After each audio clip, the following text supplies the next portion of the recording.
बहुत अच्छी बात है। देखिए, ज़रूरी नहीं है कि आपके पास डिग्रियां पूरी हो और आपकी उम्र 25 या 30 या 40 साल की हो। 18-19 साल की उम्र में भी आप काम कर सकते हैं। आपने कितनी उम्र से अपना काम शुरू किया? आपकी उम्र क्या थी? आपने किस तरह से शुरुआत की अपनी ज़िंदगी की? महाराज मैंने पढ़ाना चालू किया था एज ए टीचर। अच्छा। 20-21 साल की उम्र से। तो मैं पढ़ाता रहता था और फिर मैंने खुद उस टाइम अपनी पढ़ाई करी। अपनी पढ़ाई की फाइनेंसिंग यानी मैंने फीस भी खुद ही भर दी। अच्छा। मुझे बाइक लेनी थी तो मैंने ज़्यादा पढ़ाया, उसी से बाइक ले ली। मुझे लैपटॉप लेना था तो मैंने और ज़्यादा पढ़ाया, जो कमाई होती थी उसी से लैपटॉप ले लिया।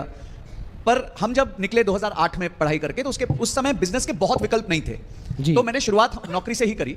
पर नौकरी में भी एक व्यक्ति ना एक मालिक की तरह काम कर सकता है जी। हम जैसे एक वर्ड यूज करते हैं एंटरप्रेन्योर। जी। एंटरप्रेन्योर का मतलब होता है कि एक व्यक्ति जो पैसे का भी रिस्क लेता है और नौकरी नहीं करता पर पैसे का भी रिस्क लेता है। एक बंदा होता है इंट्राप्रेन्योर जो नौकरी के अंदर रहते हुए मालिक की तरह काम करता है।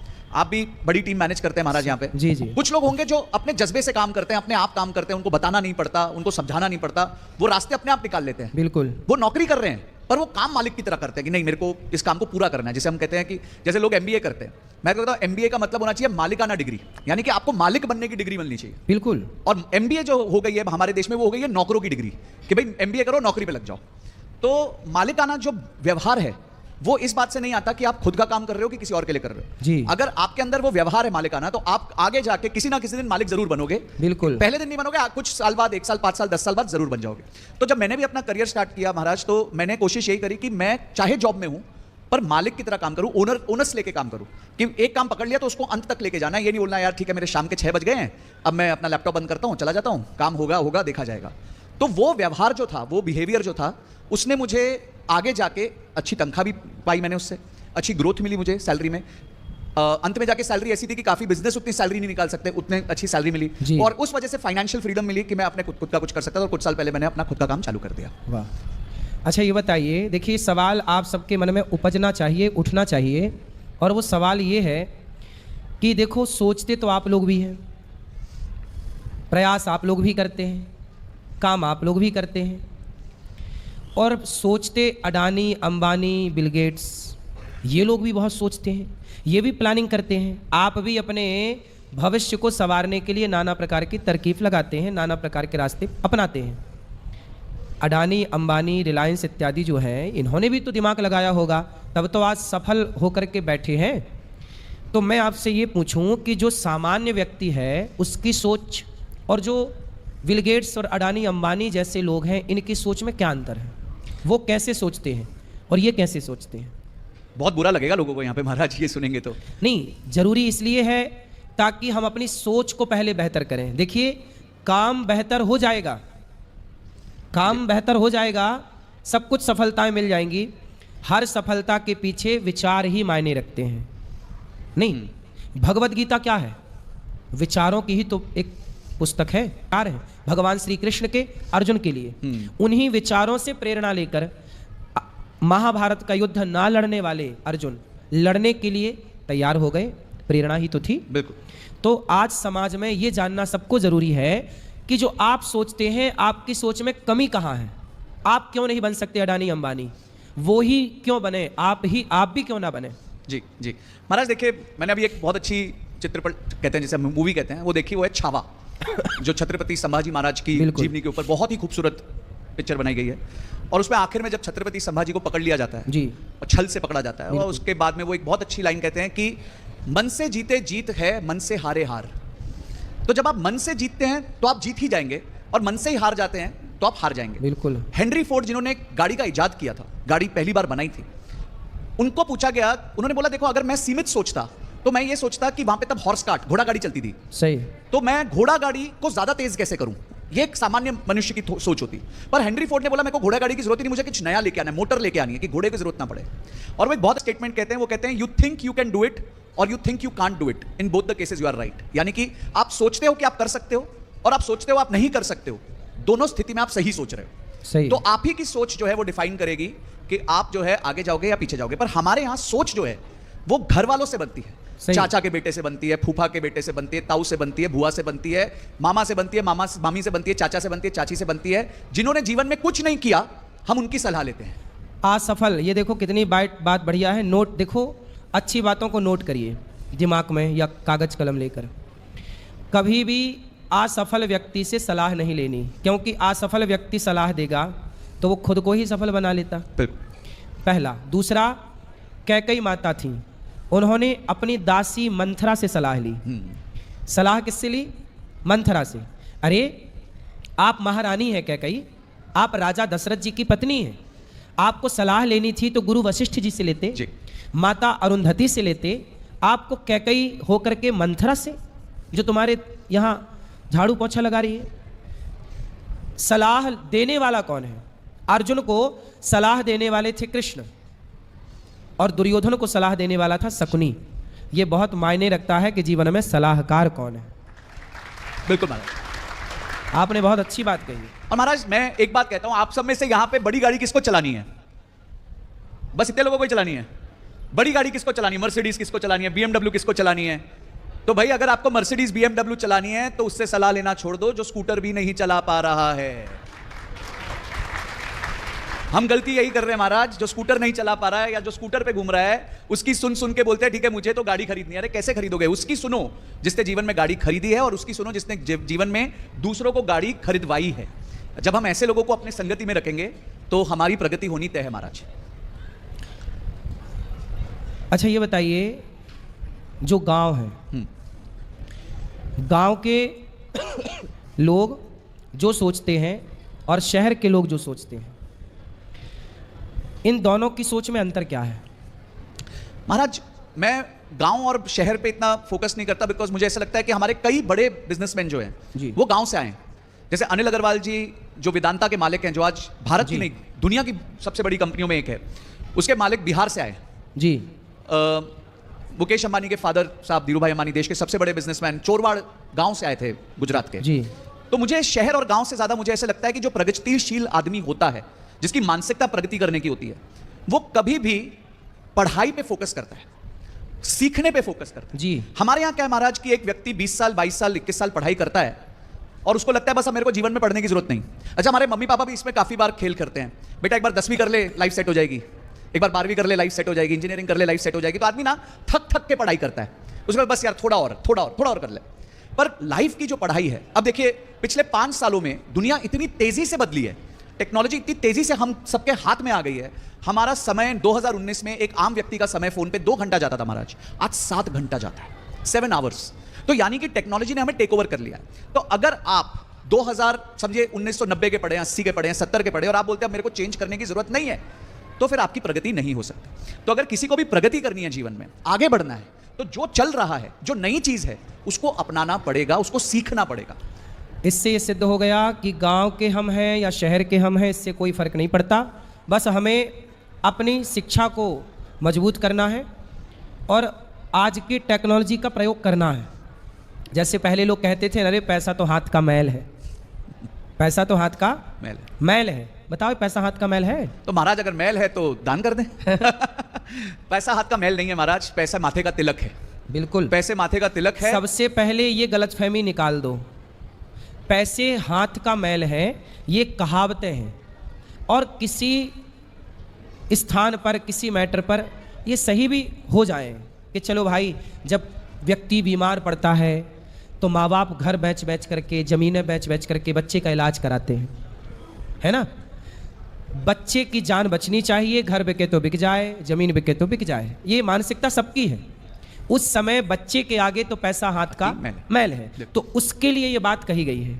अब लोगों ने इसको सब जगह सेट कर दिया कि पैसा तो हाथ का मैल है। नहीं, पैसा कहाँ पर हाथ का मैल होता है और कहाँ माथे का तिलक होता है, ये समझने की बात है। बेटा आज के युग में देखो, यदि आपके पास पैसा नहीं है तो आपसे कोई राम राम भी नहीं करता, है ना।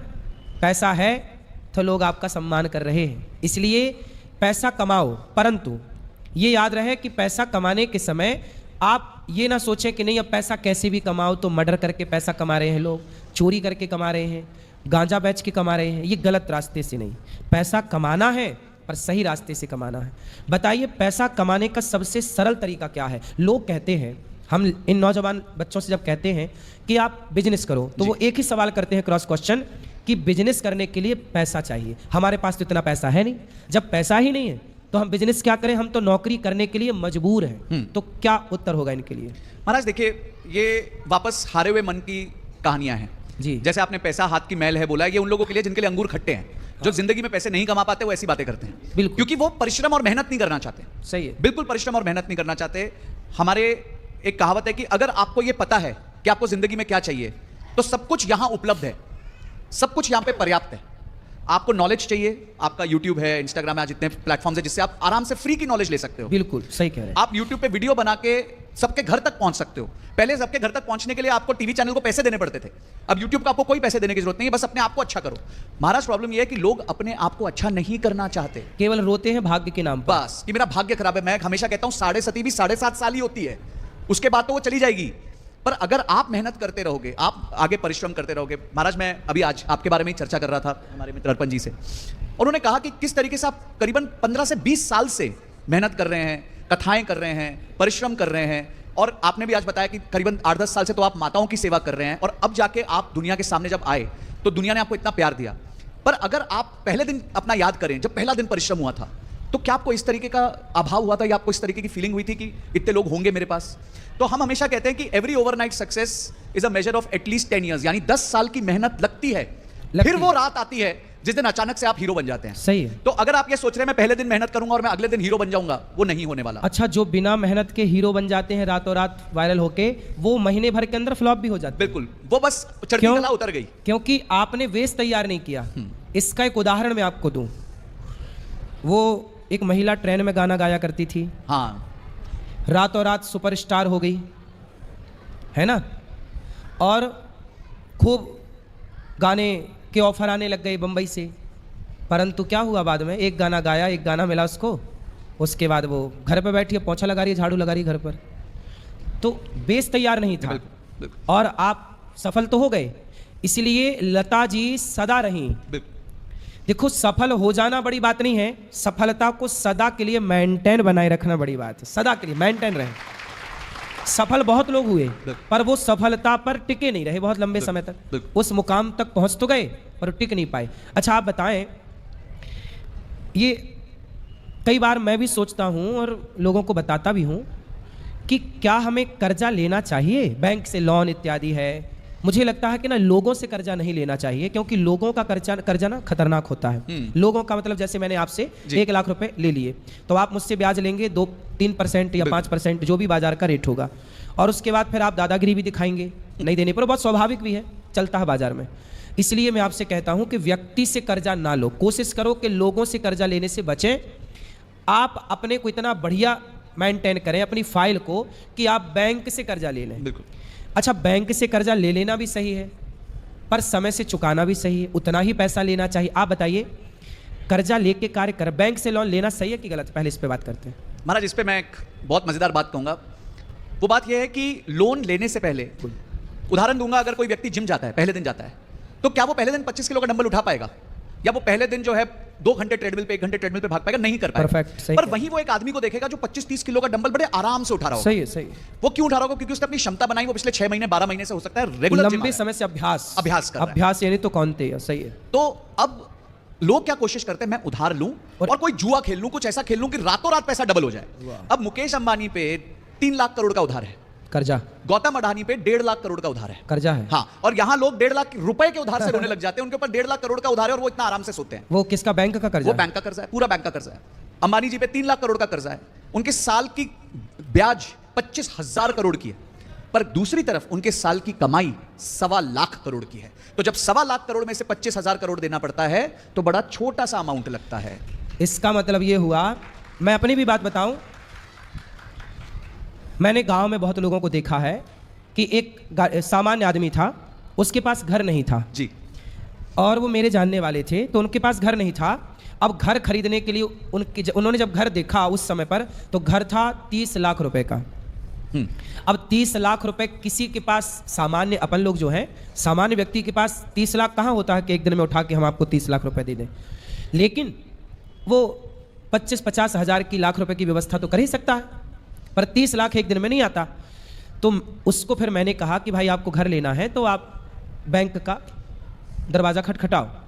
उन्होंने बैंक से कुछ लोन लिया, कुछ अपनी मेहनत से जोड़ा था, इकट्ठा किया, धीरे धीरे लोन भी दे दिया, धीरे धीरे उनका चुक गया और उनका घर उनके हाथ में है। जो 30 लाख का खरीदा था, आज वो घर उनका 60 लाख का, 70 लाख का हो चुका ऑलरेडी। तो ऐसा है कि धीरे धीरे रे मना, धीरे से सब होए, और माली सींचे 100 घड़ा, ऋतु आए फल होए। तो धीरे धीरे सब होता है। तो बैंक से हमें ब्याज लेके काम, यदि अपनी क्षमता, इन्होंने कहा कि क्षमता है तो काम कर लेना चाहिए। आप किसी ऐसे व्यक्ति को जानते हैं जिसके ऊपर बहुत कर्जा था, पर कर्जा होने के बाद भी उन्होंने मेहनत की और अपना कर्जा भी उतार लिया और सफल भी हो गए? क्या आज कर्जे में डूबा हुआ व्यक्ति, कर्जे में डूबा हुआ व्यक्ति, महाभारत का एक प्रसंग है जब धर्मराज युधिष्ठिर से एक यक्ष प्रश्न करता है कि संसार में सबसे तेज चलने वाला कौन है? तो यक्ष से जब पूछा गया, यक्ष ने पूछा, तो धर्मराज ने उत्तर दिया कि सबसे तेज बढ़ने वाला, चलने वाला है ब्याज। आज किसी के सिर पर कर्जा है तो वो टेंशन में है कि चुकेगा कैसे। तो क्या कर्जे को चुका करके एक अच्छी बेहतर जिंदगी जीने का कोई ऑप्शन है? महाराज, पहले तो मैं इस पे 2 बातें बोलूंगा कि सबसे तेज चलता है ब्याज। आपने बिल्कुल सही कहा। 15 अगस्त को भी ब्याज काम करता है, 26 जनवरी को भी ब्याज काम करता है, होली पे भी करता है, ईद पे भी करता है, दिवाली पे भी करता है, रात को 8 बजे के बाद भी करता है, पूरी रात करता है। आप नहीं उतना काम करते जितना ब्याज करता है, इसलिए ब्याज आपको मारता है। कोरोना में भी ब्याज ने पूरा काम किया है। आपकी इनकम बंद हो गई। छुट्टी थी पर कर्जे की कोई छुट्टी नहीं थी। बिल्कुल। और यही यक्ष ने जब दूसरा प्रश्न पूछा था, उन्होंने काफी प्रश्न पूछे थे युधिष्ठिर जी महाराज से। उन्होंने एक अच्छा प्रश्न पूछा था कि इस दुनिया में खुश कौन है? सही है। तो युधिष्ठिर जी महाराज ने बड़ा अच्छा जवाब दिया कि खुश वो है जो चाहे गरीब है पर अपने मींस में, यानी जितना उसके पास है उसमें अच्छे से रहता है। हाँ। और जिसपे कर्ज नहीं है। ये बात बिल्कुल सही कही। ये महाभारत की बातें हैं। बिल्कुल। सोचिए, हमारे महाभारत में सब कुछ है। बिल्कुल। जिसके सिर पर कर्जा नहीं है वो सुखी है। चाणक्य से पूछा गया कि आप बताइए सुखी कौन है?